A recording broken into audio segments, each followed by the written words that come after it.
All right, so we have the first big article, interview with Todd McFarlane, hot off the heels of his wild success with Spider-Man issue 1 that, like we said earlier, sold 3 million copies.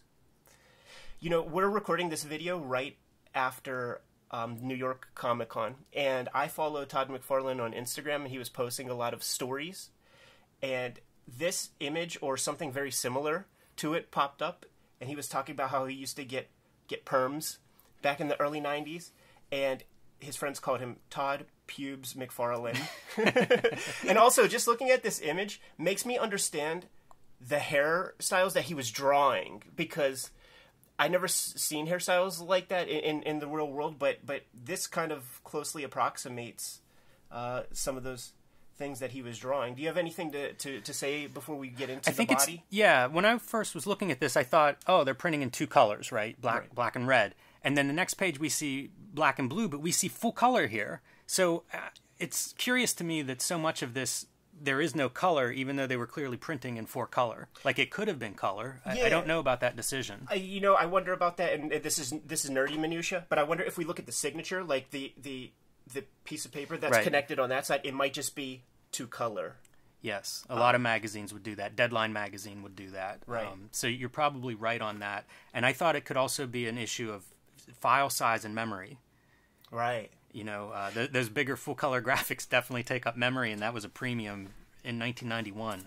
That's true. And maybe this was some kind of early Photoshop thing, but when we get to the next issue, there's going to be clear evidence that people were cutting things out with scissors and pasting them up, so that's going to be fun to get to. One major thing of note with this interview, as far as I'm concerned, is basically Todd's opening phrase, his opening statement, and his closing statement, because we're within the body of this interview, we are going to see how he evolves as a creative, basically, like in terms of his thought process. So his opening statement, you know, the question doesn't matter so much, but he describes what it was like to work on Spider-Man. And he said, you know, it was just a job. I started collecting comics late and probably broke in a lot later than many of the younger guys these days. I just consider myself a professional, and whatever assignment I got, I tried to do my darndest. So that is like journeyman, rank and file, you know, a monthly hamster wheel penciler talk. Yeah, that's interesting. I like the professional part, though, and I feel like we could maybe bring more of that kind of talk back to comics. Right. You know, so much of it is, oh, I love it. You know, it's some pure experience, which is fine, but you're delivering a monthly book or you're, you know, trying to make a living. The professional side of it's kind of an approach we don't hear as much about at the moment. Right. Without further ado, he's just talking about his process. Like, one of the things that I like is he talks about his writing process. Yes. Do you have some things to say about that? Yeah, you know, it's totally built around the visual. You know, he talks about, in the case of Spider-Man, coming up with these amazing poses and then filling in the background so they look approximately right. I've seen in other interviews he talks about drawing a series of pages and then filling in the gaps story-wise. I think it's pretty interesting. He also notes about the schedule and talks about if he had one more day, it might be more coherent. Or if he had, you know, 2 extra days, what he would do with them. You know, he has to deliver the book on a 4-week schedule, and I don't know, you know, there aren't too many people that are doing that today, and he was writing, penciling, and inking, and maintained that schedule. You know, the first, I think, 14 issues of Spider-Man were all him on a monthly schedule, so yeah, it's pretty impressive. He was drawing things with this level of detail month in, month out, and in conversations, in some of his famous interviews, like, he would talk about how, you know, when he would be inking something like this is when he would be on the phone with Rob Liefeld, just kind of chopping it up. I've heard Chris Ware say that he talks on the phone while inking. Really? Inking must be a thing to, you know, a time to hang out. I do coloring sometimes. I'll talk on the phone when I'm coloring. So interesting. I remember hanging out with Brandon Graham once, and he said that, like, this part of the job, he calls it washing dishes. You know, it's kind of mindless. That's when you could really focus on the audiobook you're listening to or whatever. There is no such thing as wrong debris. This was one of my favorite comics, I guess, at the time. My favorite of his Spider-Man. I loved his Hulk, and that was such a great issue because his first run of Hulk, a lot of it's inked by other people, he's not quite Todd McFarlane, mature at that point, but he comes back to the Hulk guest appearance against Spider-Man after he's been on Spider-Man for a few years, and he is like, he's hitting his stride, and it's such a great issue, and that's the issue that then went to Heritage Auctions, and went for $575,000, I think. Six figures. Yeah. Deep six figures. Did you ever see, this isn't for Batman Year 2, but he drew Batman Year 2, I believe.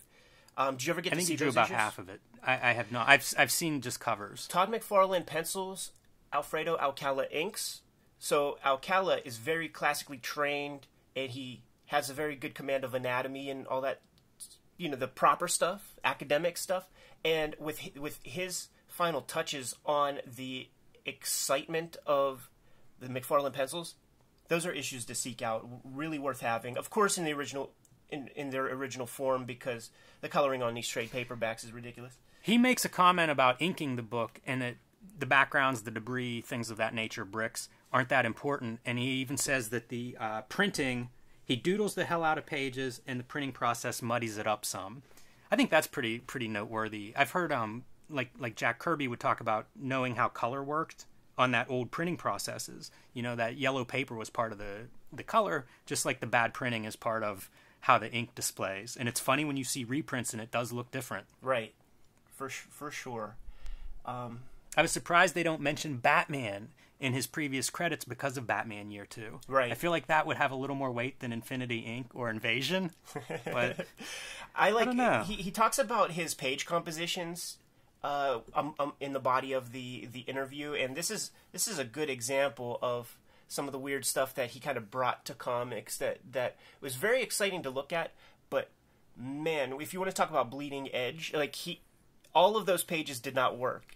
And he described his approach as you play around with the composition and design only so much that it wouldn't be too complicated. Like it's sort of like he had a formula, and he wanted it to be obviously more exciting and different than the average comic to kind of attract an older reader, but he didn't want to make it so complicated that a young kid would divorce himself from giving an issue of Spider-Man a chance. So he's thinking sort of like a businessman from the start, and thinking in terms of selling magazines. He mentions, I can get a big audience base by blending those two approaches. Right. And it is probably something he learned, and maybe was frustrated early on when it was more experimental, but he wasn't getting the audience that he wanted.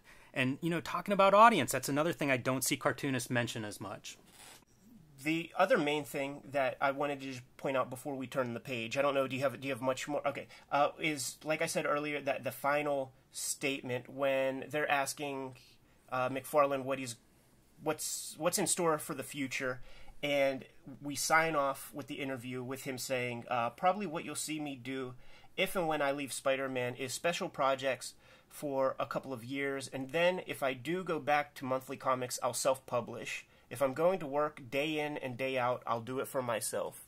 So this is like a dog whistle statement, signaling the creation of Image Comics, which is going to happen fairly rapidly, as we'll see in forthcoming issues.